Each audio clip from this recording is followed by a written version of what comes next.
Welcome to Running in the 70s, where we interview, meet, and get to know athletes of all kind who were running in the 70s. I'm your host, Matthew Kleinowski.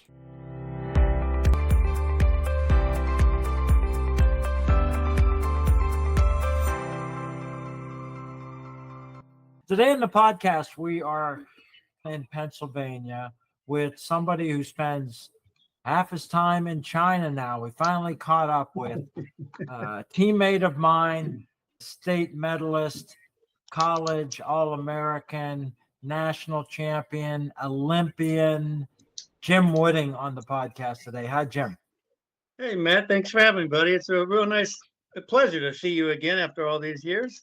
Yeah, we'll see each other soon next weekend at your Hall of Fame induction. Let's start by introducing people to you with your origin story as an athlete. Where'd you grow up and what was it like as a kid in sports? Oh, wow. That was back in Pennsylvania days. I grew up in Pennsylvania. My father was military, so we moved around a lot. But high school was in Lemon Grove High School. And it was a nice school. But as far as track and field goes, it was a little country school. It didn't really have a team. Matter of fact, we weren't even going to have a team one year because there were no coaches left that wanted it. Finally, a history teacher came along by the name of Phil Voturo, and he decided that he'll take it just so we could have a team so we could run. And he knew nothing about track. He was never a runner. He didn't know anything, but he was nice enough to take the team. And we had an old cinder track, a sand field, more like mud dirt, long jump pit. It was just the worst of everything, I guess you could say. I mean, I didn't know any better at the time. I was just a freshman in high school. Yeah, we trained on that. He would go out and say, okay, let's see, I need somebody for the quarter mile. So we'll just go run the quarter mile and see who wins, and we'll make him the quarter miler. Funny thing is, they had the high jump going and they had it set at a certain height. I never high jumped before. I just went over and did the Fosbury flop, and they all got excited. And I'm like, what are you talking about? He says, you just broke the school record. It was like 5'8" or something. It was really bad. It was terrible. That's where I first learned this. What I didn't learn actually in that school. I was just messing around. Yeah, that's where I started at, in a cinder track wearing spikes that were like 3 inches long so you wouldn't slip. That's just a little bit of insight. You ran the 100, the 400, high jump. You did some other stuff. What about learning to use the blocks? We didn't really use blocks in high school. They would. Our cinder track was so loose, nothing would hold. So it was really dug a hole like the old guys used to do. Just got our feet down there. And once you started going, you'd stop slipping. Like you mentioned there, I went to the States, and I don't know how I made that because nobody knew we didn't have any kind of training. And I would just run the quarter mile until the last turn, and I would start kicking. I always had a kick. So that's pretty much what I've done my whole life. Save a little bit for the end. I caught a lot of people that way. We didn't have any coaching. We didn't have a track. It was just a really terrible start for me, but I lucked out. Let's talk about at the end of high school, how you decided to go to university. Okay, right after high school, there was a club that they were running called Shore Athletic Club in New Jersey. There was a guy named Elliot Denman that was in charge. He used to write for the Asbury Park Press. He was actually a walker, and I think he got quite a long ways in his life with walking. But there was a coach on that team that was called Robert Shout. He was the coach that would meet us at the meets and guide us to where we're supposed to go. And I told him what I did in high school, 4 or 5 different events and so on. And he looked at me, he says, you know what? I think I should try you out for a decathlon. I'm like, what's that? I didn't know what the heck it was. And he said, I'll send you to a meet where it's just newcomers, the first time ever that everybody's going to compete in this, and see what you think about it. And I believe them, the meet was up in Penn State. I went up there and I did all my events and plus all the 6 or the 5 that I didn't know. But what was surprising everybody is that I ended up winning the thing. But not only that, I found out I really enjoyed it. It was so nice to do so many different events. You know how it works, 10 events in 2 days. So it was pretty cool. I liked it. And that's where I got the first bug about the decathlon. And right after high school, I joined the Shore Athletic Club. I met a guy there that later would become my teammate. And we didn't like each other at all. I don't know how it happened, but we ended up riding together sometimes to Ursanus College. And we would compete up there, because we would run some of the same events and we were trying to beat each other, and we didn't have any history with each other. We just didn't care for somebody was competing in our own events. So, yeah, we started off on a rough ride there, not really liking each other. But then come to find out after that summer passed, we were both accepted into IUP. And we weren't too excited about that either. But how I ended up at IUP, I was at home right after high school. My mom came in one day and says, "Hey, son, guess where you're going to spend the next 4 years of your life?" Wow. and, and I was like, "What? Where? What do you mean I'm going to where?" She says, "IUP." And I'm like, "What's that?" She says, "Indiana University, Pennsylvania." And I says, "Where's that at?" She says, "It's about 6 hours from here." And I was not happy because at the time I had a high school sweetheart. I was in love. I didn't want to go anywhere. But the next thing you know, my parents are dropping me off in an empty parking lot somewhere at IUP, and I'm watching them drive away. And my dad's military. He was a high-ranking officer. He's go get him, son. He's a tough guy. My mom, she's crying her eyes off. I'm watching them drive away, and I'm like, oh my gosh, what am I going to do now? I don't know anybody. I have no friends. I don't like this IUP. So I started off really bad. I was just like, I don't even want to be here. My girl's 6 hours away. I didn't have a car because you're not allowed to have a car your freshman year. So I didn't know how I was going to get home. Oh, it was just a mess. As time went on, you meet your roommates, you start making friends. You learn the important things like where's the bathroom and where the cafeteria is so you're not going to starve. So you start to make your way around. But the guy who recruited me behind my back with my mom and dad was Dr. and Coach Lou Sutton. I guess he had a little interest in me, or maybe saw potential. I don't know, but maybe he just needed somebody for numbers. But he recruited me and got me in there, and that's where I started as far as my college career goes. He was a good guy, though. He really looked after me. What about the start then? In the fall, track's a spring sport. What did you do at the start of? Oh, in high school, I did 4 different sports.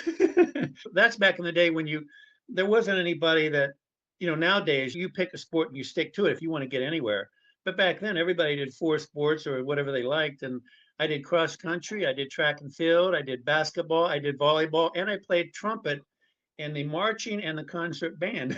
So I did a lot of things. That sounds like the school decathlon, non-track. Yeah, of multi-eventers, yeah, different sports.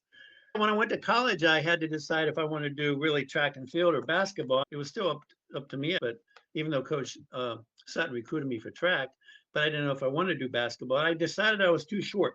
I'm 6'4", but I was center in high school, and I did okay in high school. But when I went to college, those guys are 6'9", 6'10". I could probably out jump them, but their arms are like trees. They could reach around. So I decided I'm only going to do track, and that was it. I did run a little bit with the cross country team from time to time in practice. I know one time we went down, we ran 10 miles, and I did fine. I stayed with the guys. I had some ability there somewhere, at least, that way. But I was a freshman. I was no good at anything, really, no training whatsoever. They got an individual that had some ability, but nobody knew it. And I didn't even know it. So it was an interesting start. All right, let's name that teammate of yours who was not a friend of yours and eventually became one, because he'll like hearing about that. Yeah, that was Eric Romley. We didn't like each other when we were competing with each other at Ursanis College. We were always trying to beat each other. And he had a little strange, when he did long jump, he would do the thing with the arms and get all psyched up. And that was just his thing to do. It was fine. But it was a little different for me. I never did anything like that. And I watched him do that in the long jump. And then I went and ran the quarter. But yeah, we rode home together and we talked about what we did. But we weren't really friends at all. And not even all the way up until we found out we were both accepted into IUP. And then we kind of thrown in together.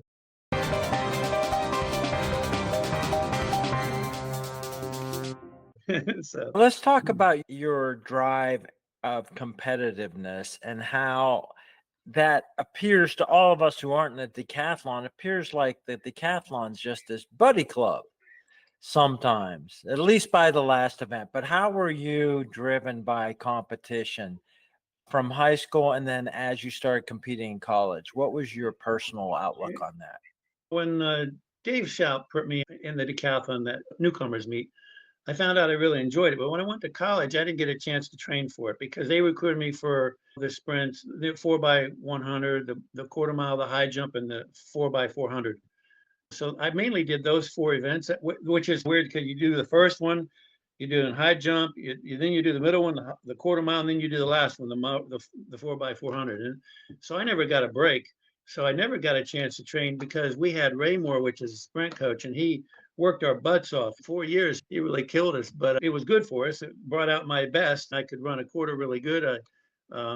He wasn't really happy with me sometimes though, because I still, even though I pretty much taught myself in high school to save a kick at the end, I wouldn't go all out.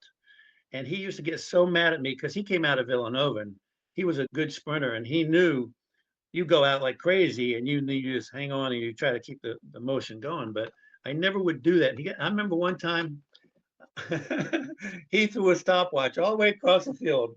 He was throwing it at me, but I was on the other side of the track. I went out slow again, or at least it wasn't slow, but I was under a relaxed sprint. And he was so mad at me. But no, I never, ever, not even through college, did I ever go all out in the beginning, the first 300. I always saved a little bit. And I honestly, though, I wish I had done it at least once to see if I could have done it.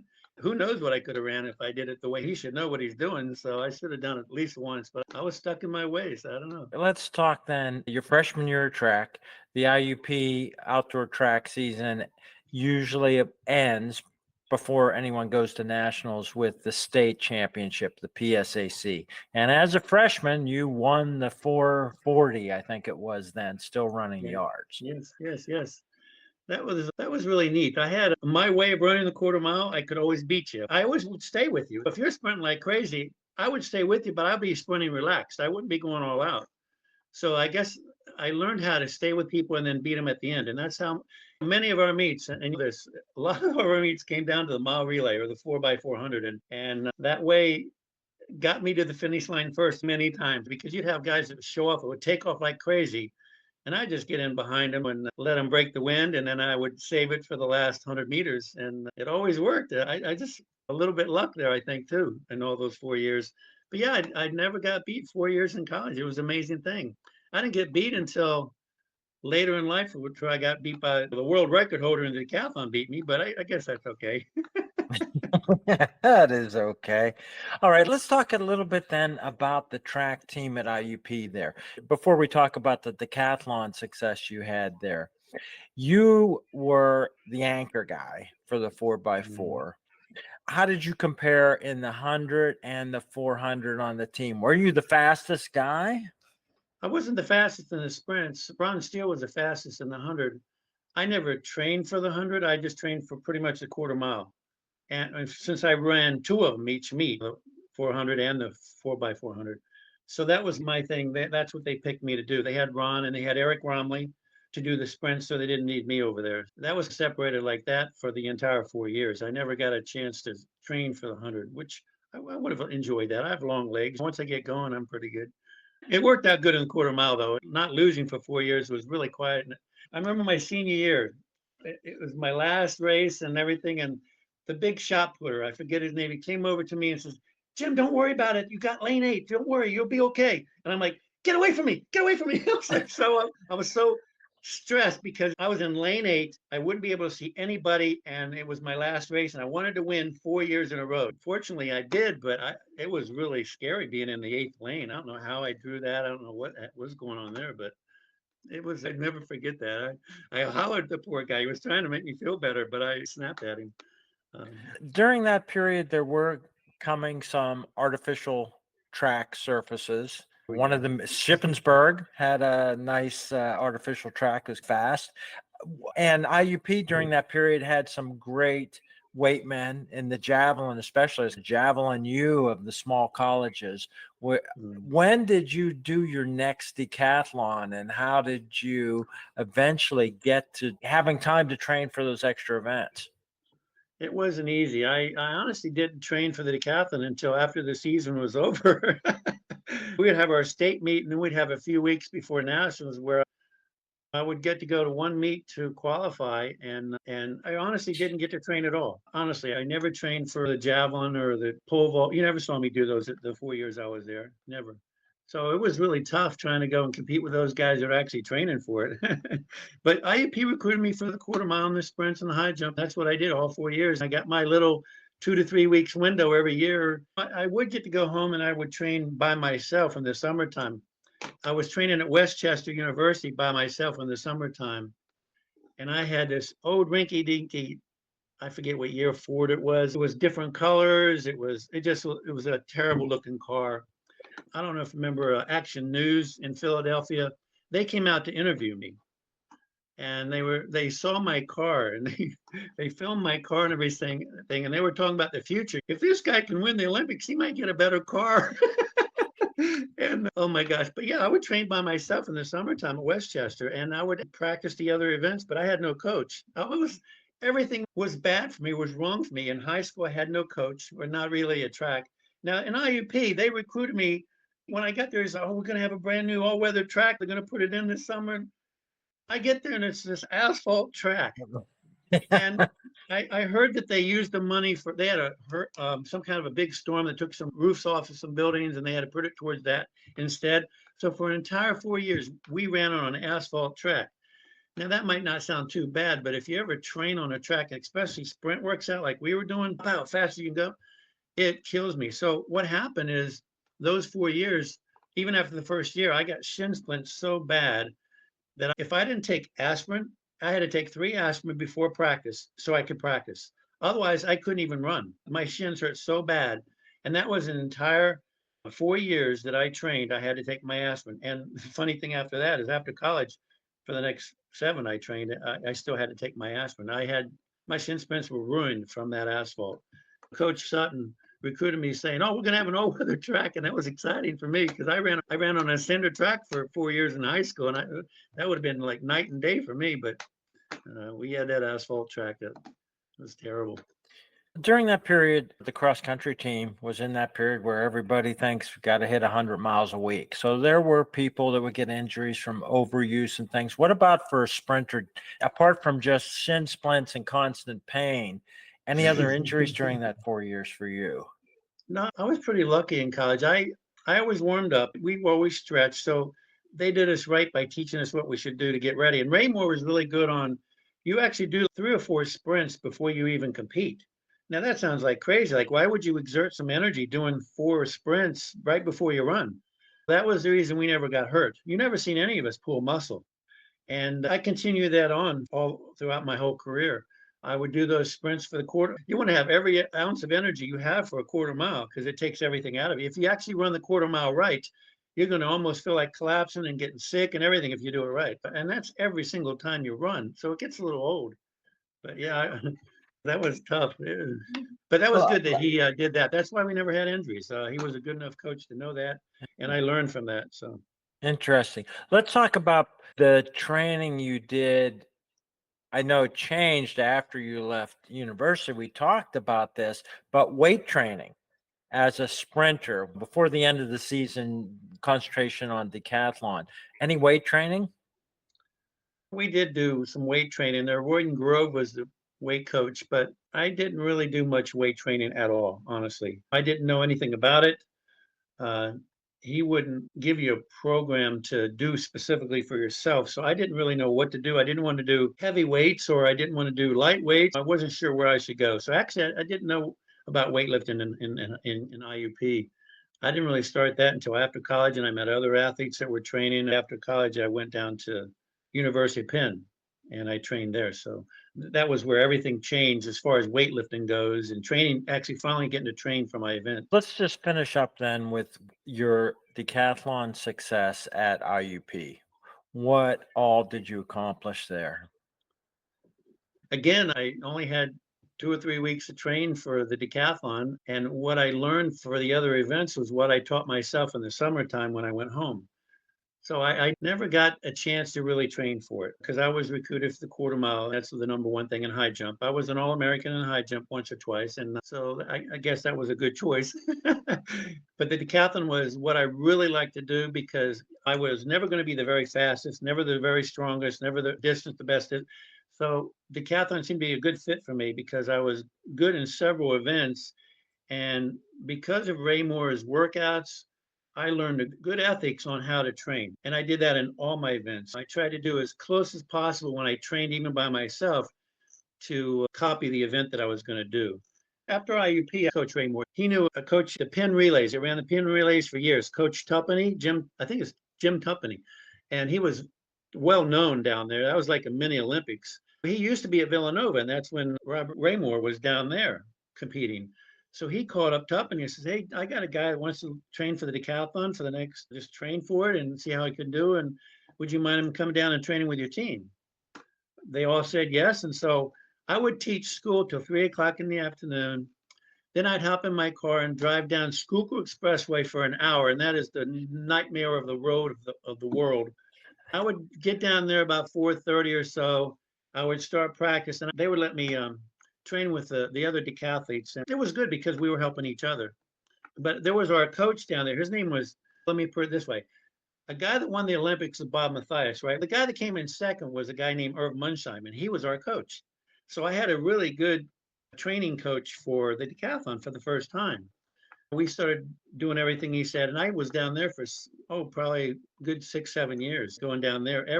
It was a horrible. I would train down there in the wintertime. I couldn't afford to go to the West Coast or to Florida to train. I remember in the wintertime I'd be running on Franklin Field in University of Pennsylvania and Philadelphia. I'd have to wear pin spikes so I wouldn't slip on the ice.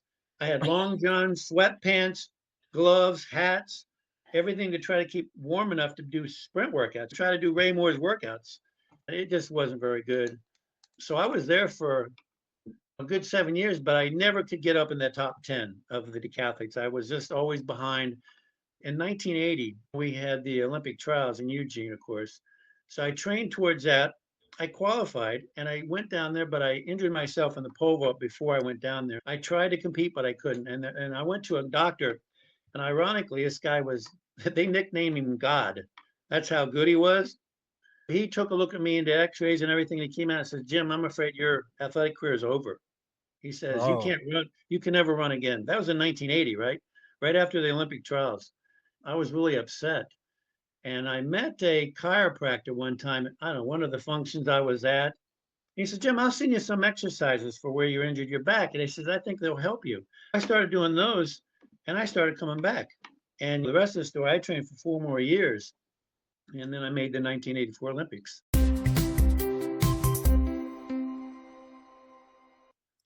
Let's go through then just the end of college. You were All-American in the high jump, decathlon, And the 4x400. and the relay. What about that relay team? What was that like for you? You were an individual athlete, you were a multi-sport athlete, you working, coaching on your own, and then you had this great team whose record I think still stands.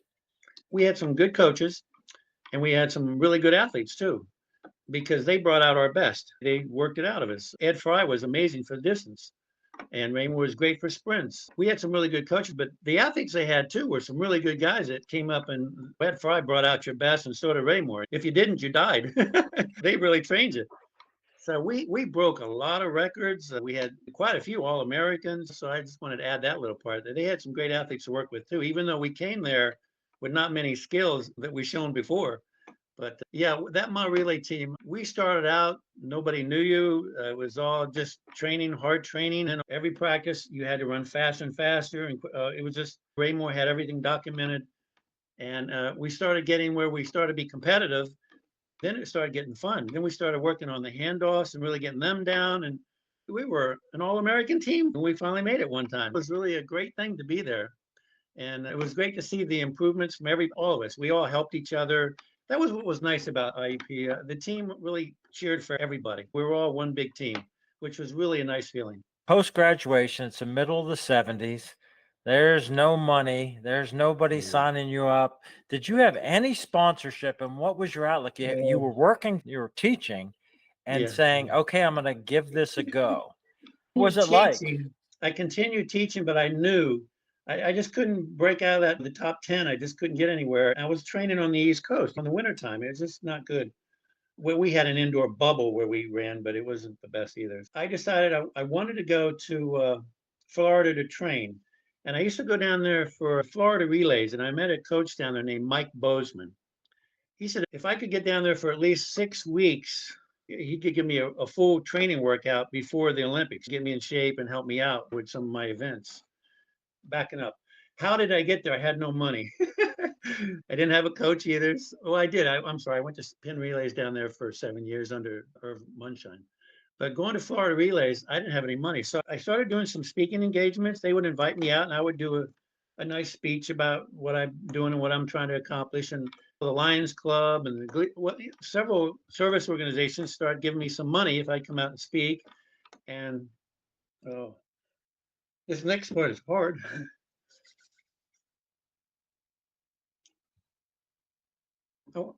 Pardon me.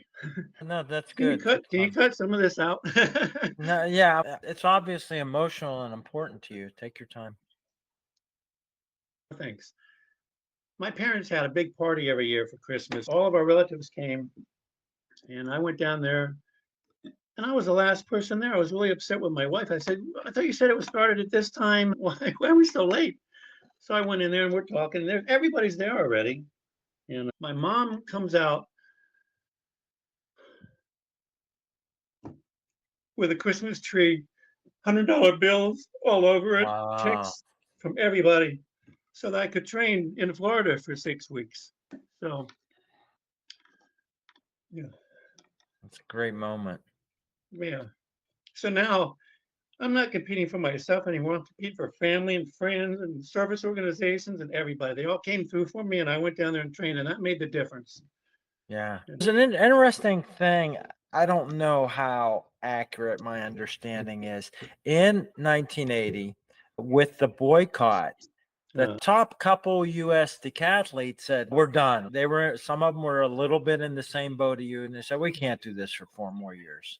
Who knows? Yeah, I felt sorry for those guys. The guy who was number one for the United States at that time was Kaufman. It was his last chance. He couldn't hang around for another 4 years. He was at his peak. You can only go so long. I made the Olympics when I was 30, and I was actually thinking of going for another 4 years if I could get the sponsors. Now, back then, I had the sponsors coming in. Bell Telephone was going to give me a sponsorship. Mako Auto Body was going to do sponsorship for me. But back then, the Athletics Congress just came in and they told them that they had to give them a lot of money in order to sponsor me. So they all dropped me. So I was done at 1980 because I had 4 personal records in 1980. There was no sign that I was slowing down. The quarter mile was, I was really proud of myself. And in the quarter mile, for example, the guy that beat me, that's the funny part. The guy who was previously a world record holder, Jürgen Hinkson from West Germany. We were down at California training 6 weeks before the Olympics. And he was watching me start out at blocks, and knew that I was running a quarter mile, and he came over and he wanted to try to help me.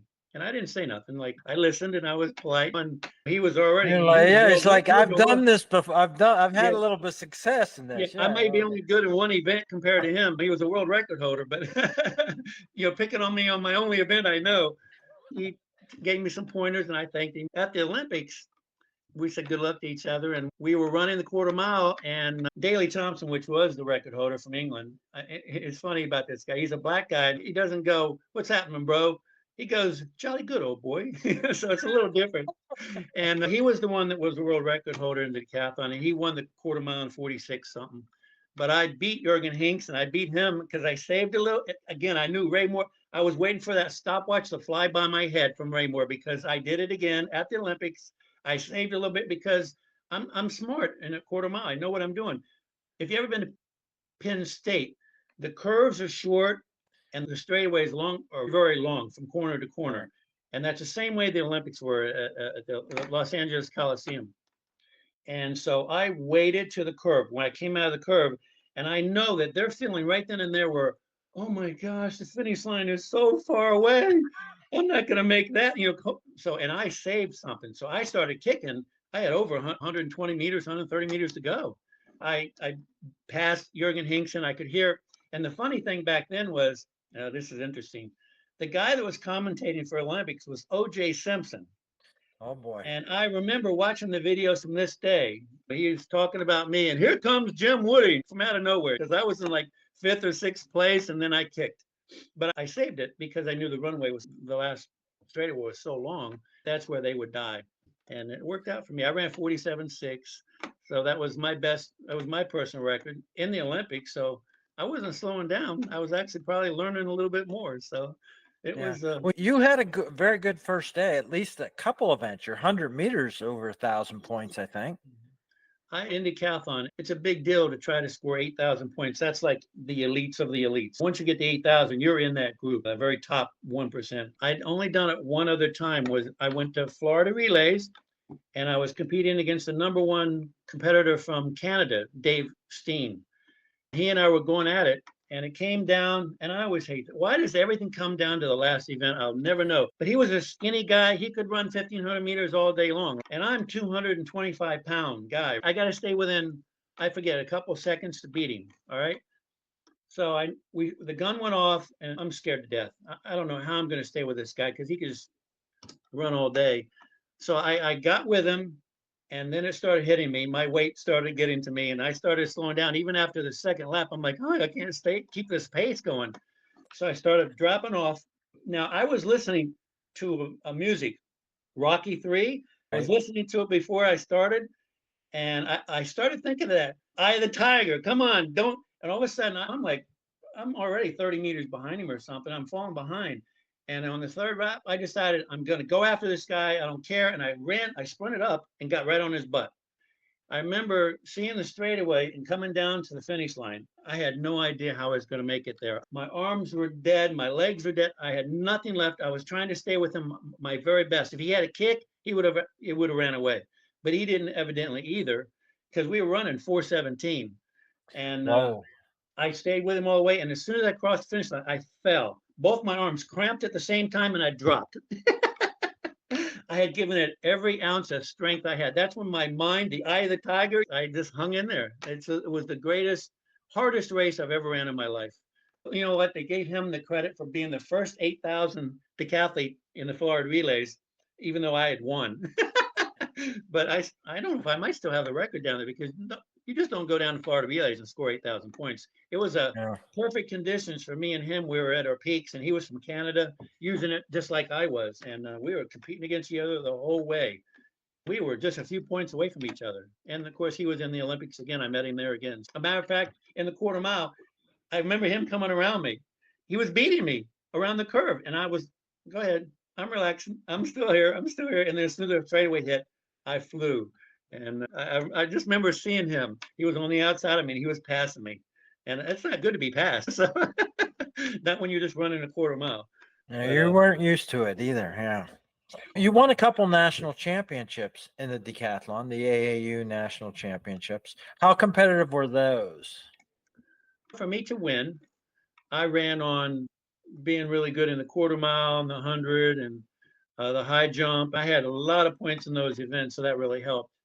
And the other events, practicing in the summertime like I did, I had the speed. I may not have been the best technician in the world, and throwing the discus and the shot put, anybody can throw that.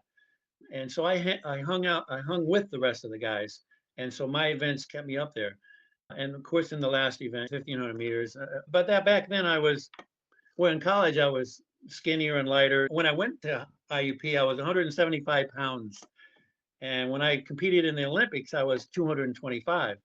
50 extra pounds is a big difference, but it was all muscle and all training, and I'd done everything right for the decathlon now. It was strictly for a shot. I mean, you had to get strong and fast and distance, and you had to do it all. So I was doing proper training finally. Mike Bozeman, I give a lot of credit to, man. He got me down to Florida Relays and all those people that helped me. And that's really a tough thing for me to talk about, but that got me there and helped me to get over the top 10, to get in that top 3 like I needed to get into Olympic trials. And that was the greatest feeling in the world. So.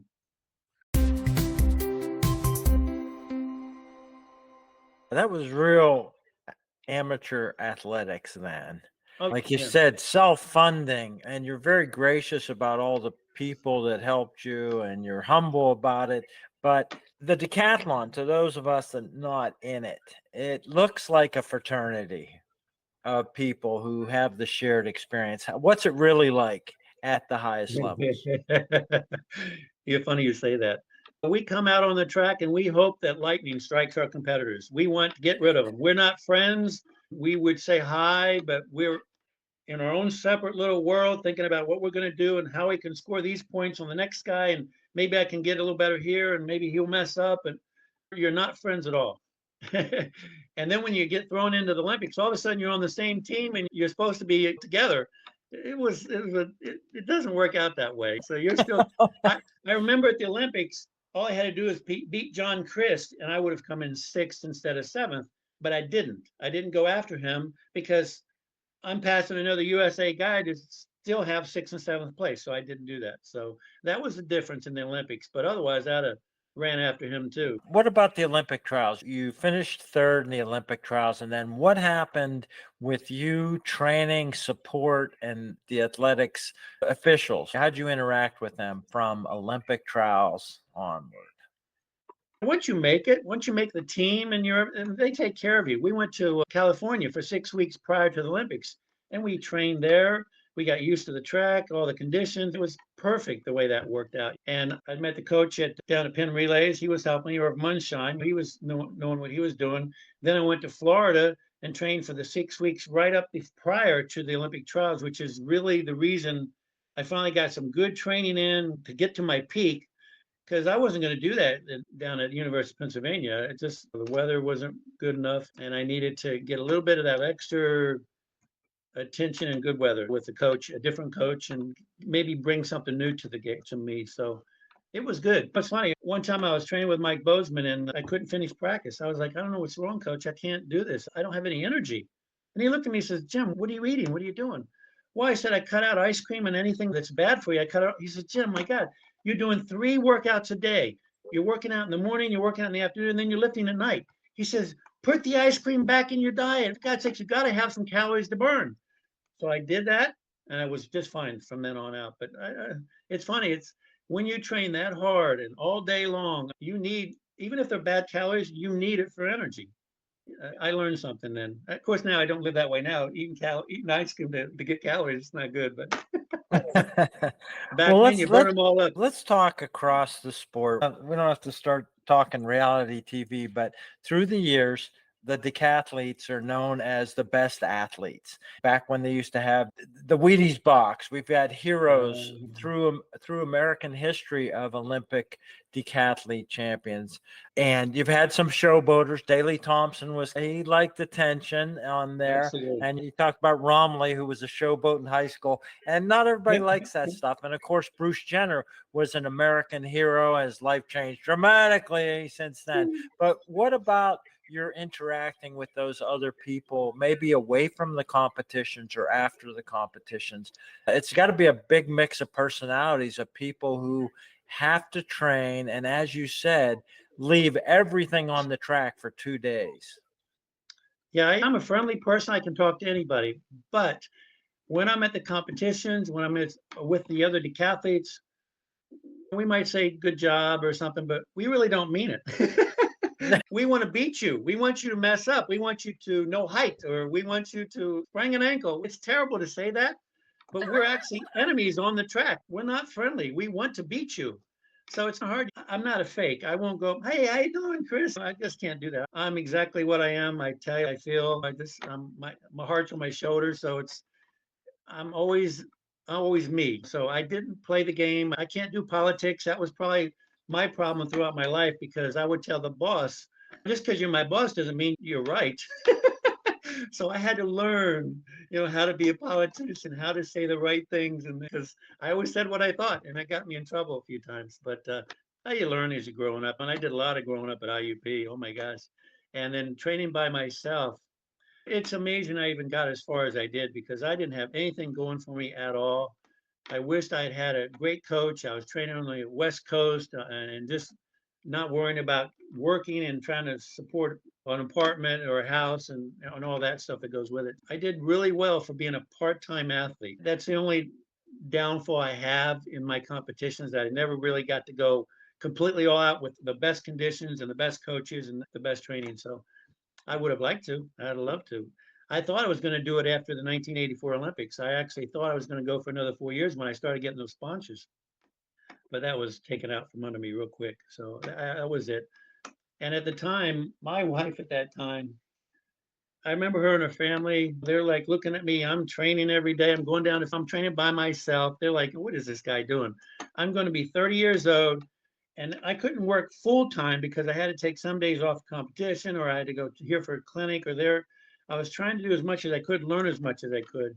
And their response to me was, Jim, you're going to be 30 years old. When are you going to get a job? Like, when are you going to grow up? And that was at the time where it was the most important part. Last year of my life, this is everything. I'm on the line for 7 years of training, and you wouldn't hit me with that. So I had everything going against me. So that's why I really appreciate what everybody did to me to help me get there, even just to go down to Florida for 6 weeks. That paid for food. That paid. Bozeman was really great to let me move in with one of his athletes in one of their apartments and stuff. And but yeah, I had a lot of people helping me. So it wasn't just me competing. I was representing a lot of people.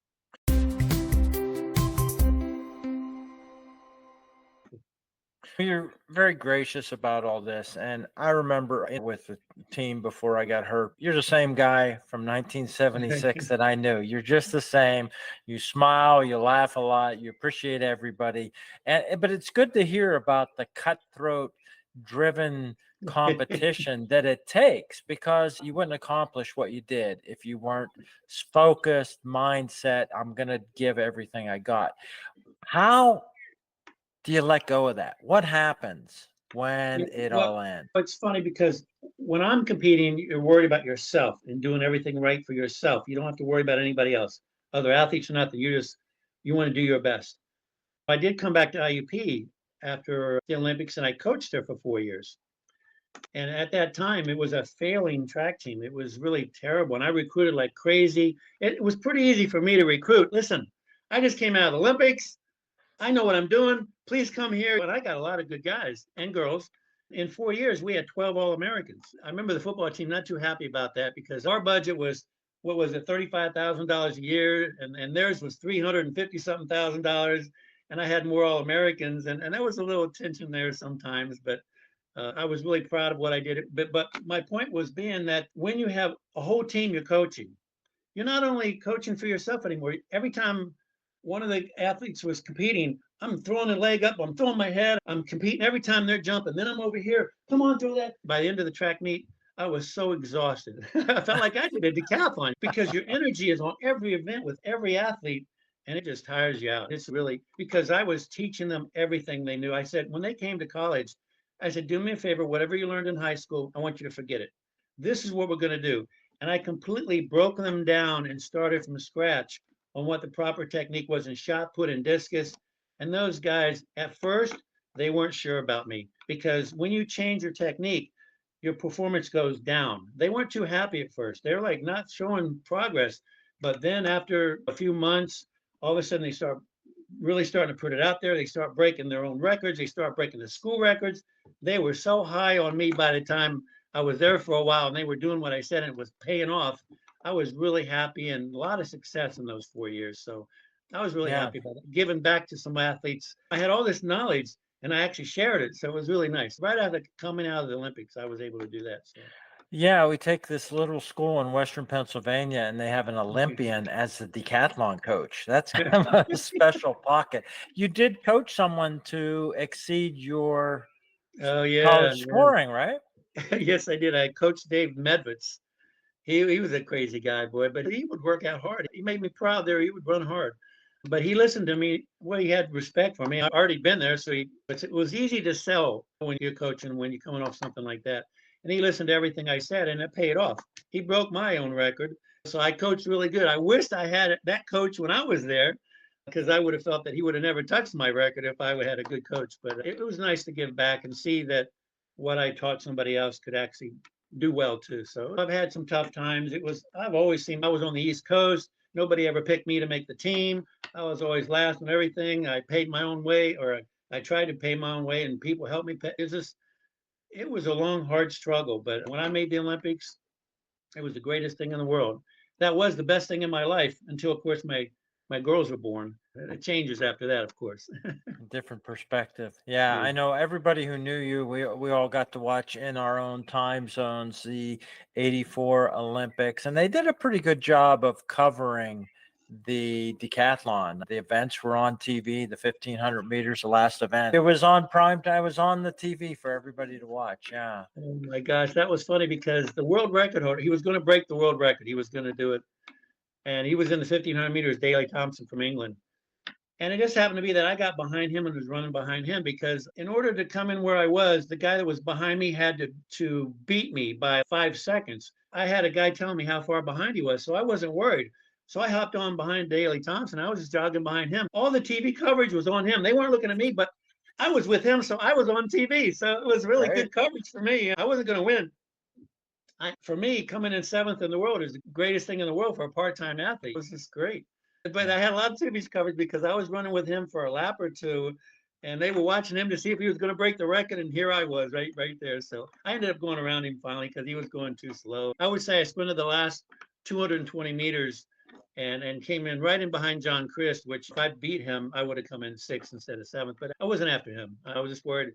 I didn't want anybody past me. So.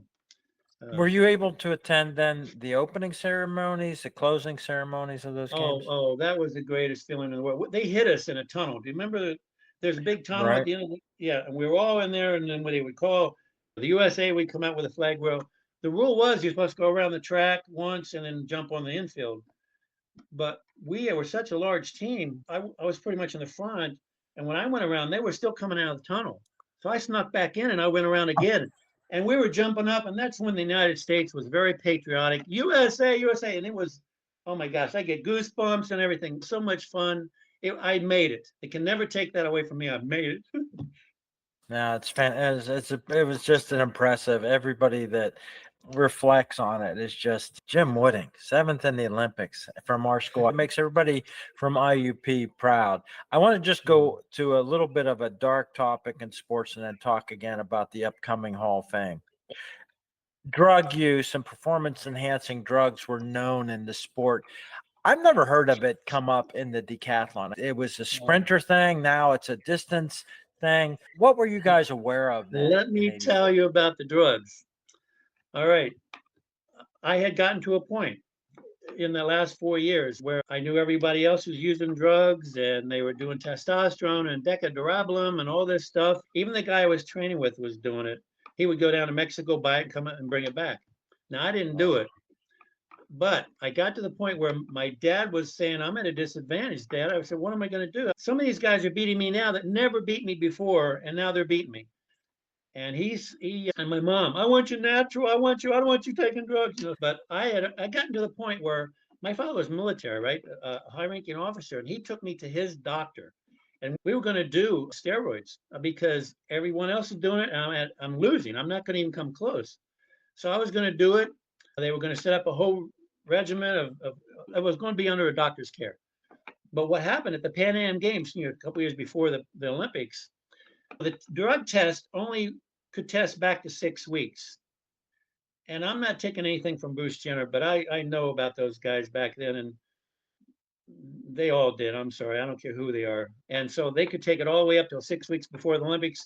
They got all the benefits from an entire year of training, and they could kick butt when the Olympics rolled around. Now, when they came out at the Pan Am Games and said, all right, we got a new test now for steroids and all these drug tests, it tests back to 6 months. Were you seeing guys drop out of the Pan Games? There were so many hamstring pulls and everything. They didn't want to get tested. They did not want to get tested because and that, honest to God, is the truth why I made it. Because my hard work and training, even though it may not have been the best, I didn't have to take drugs. I was getting ready to do it. But that saved my life and took that away from all those other guys who were taking it. And that was that was 2 years before the Olympics. They didn't take drugs anymore. They couldn't do it. The test goes back 6 months. You would lose everything by 6 months when the Olympics showed up. So it wouldn't help them. So that's one of the reasons I made it and I was natural. And that's the other thing. I don't know why they were picking on me. Why only test the first and second and third place guys? They tested me at the Olympic trials. I was there for 2 hours trying to pee after you've been in Los Angeles for 8 hours, 2 days in a row, completely dehydrated. There's no pee. I'm drinking like crazy. And one of the guys, he was acting all big. I can go pee. He went and peed. He came back carrying a cup with this much in it, just a little bit. We just belittled him to death. You know what? So we were never going to go until we could fill up that cup. So we were drinking, not Pepsi, but water and everything we could find to drink. And I was there for 2 hours until I could finally pee. And my parents were waiting on me. So I was like, they tested me at the trials and they tested me at the Olympics. And I didn't think that was fair because I didn't win one of the medals. I was like, give me a break here. Why are you picking on me? Because nobody picked me. I was like the underdog for sure. So. Yeah. We are going to see you this weekend at IUP for the IUP Sports Hall of Fame. It's long overdue, but you are getting inducted as an IUP athlete. How do you feel about that? I think that's a great honor. They're going to ask me a question that I have to answer. So I'm going to find out exactly what that's going to be. But many things that happen at IUP you use in your whole life. It's not going to be that hard to connect the dots. I became a teacher. I taught my entire life. I had some good people that helped coach me. We had some good coaches at IUP, great coaches. And we made some great friends because your teammates are all your friends because you're always out there training with them. You have some lifelong friends. And I'm going to get to see quite a few of those guys hopefully this weekend at the Hall of Fame, which is I'm really looking forward to it. It's funny because I used to do speaking engagements a long time ago. That was a fun thing I used to do. There was one time when I was at IUP and they wanted me to come all the way down to Philadelphia to give a speech at all the presidents of all the Fidelity banks, all the pinstripe guys, all these. Right. And I said, I don't know. It's a 6-hour drive. He said, we'll give you $1,000. And I'm like, oh, $1,000. Okay, I'll be there. And he's talking to me. He says, hey, Jim, you know who we had last year? And I said, no, who'd you have last year? He said, Dick Vermeil.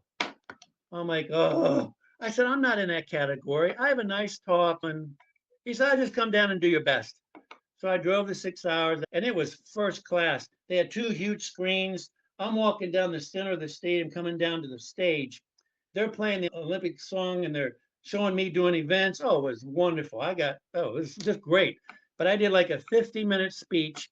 It was great. They gave me a standing ovation. I went home for a while. And this guy, Dick Pond, was the one that recruited me to come down and speak. He called me up. He said, Jim, you know what? I want to tell you something. You were better than Dick Vermeil. Yours is from the heart. We can all relate to you. I'm going to send you another $500. I was in my glory, buddy. I was just so happy. So I always ended up my speeches by saying, you may not know this, but you didn't have to really pay me anything to get me here because I really love doing this because it helps me keep my Olympic flame burning a little bit longer. That's how I feel about when I get to talk. But at the Hall of Fame, I only get to talk 2 or 3 minutes. They have a limit. They're going to ask you a question, you answer it and get off. So, I might stretch it a little bit, but not much. It's not surprising that you're better than Dick Vermeil. You were better than just about everybody at everything you ever did. You give back. You're still teaching this week. You're genuine, and like I said, you're just the same guy 50 years later. So it's really great nice to see. Matt. It's very nice, Matt. Thank you very much. I like being happy, and life's the way you make it. I've had a lot of trouble in my life. Losing my wife was the worst, but you keep going. You never get over that. Those guys that say, "Oh, you'll get over it in time," they're full of BS. They don't know what they're talking about. You never get over it. But you can't. There's an old saying: I never met a winner yet that wasn't knocked down several times before he got up and became a winner. Everybody gets hard knocks. Everybody. So you just can't let it be what dominates you. You just can't sit back. Oh, I feel so bad. And I did for a while. When my wife died, I was a zombie for 6 months. I'll be honest with you. But I came back, and now I'm enjoying life again, going to China. I've been there 9 times now, and the culture is beautiful in China. I love going over there. And so my life's good. My kids are grown. I got 3 grandkids now. I'm really happy. And this weekend, I get to see all my old pals. So that's going to be really nice. It's going to be really nice for all of us. I'll get this out so people can hear it. It's just the best news to hear that you're happy. You made a lot of other people happy, and it's really great spending time with you now, Jim. Oh, man. No, I really appreciate this. It keeps me remembering what I've forgotten a lot of these guys' names, and you help me bring them all back again. So it's going to stay with me a little longer now. Thank you very much, Matt. All right. Well, you're going to do a lot of handshaking this weekend. I look forward to seeing you again. Oh, I'll be happy. Very happy to do that. Thank you very much for having me, Matt. This has been a great time for me. Thanks. Hey, I hope you enjoyed another episode. Do you have someone you'd like to hear interviewed on the podcast? You can leave a comment on the YouTube channel or on the website, running70s.com. That's running70s.com. Let me know what you think of the episodes and anyone, including yourself, you'd like to hear interviewed. I hope you enjoyed another episode of Running in the 70s. Voices, stories, and memories of athletes who were running in the 70s. Until next time, wherever you are, keep looking forward and don't forget to look back.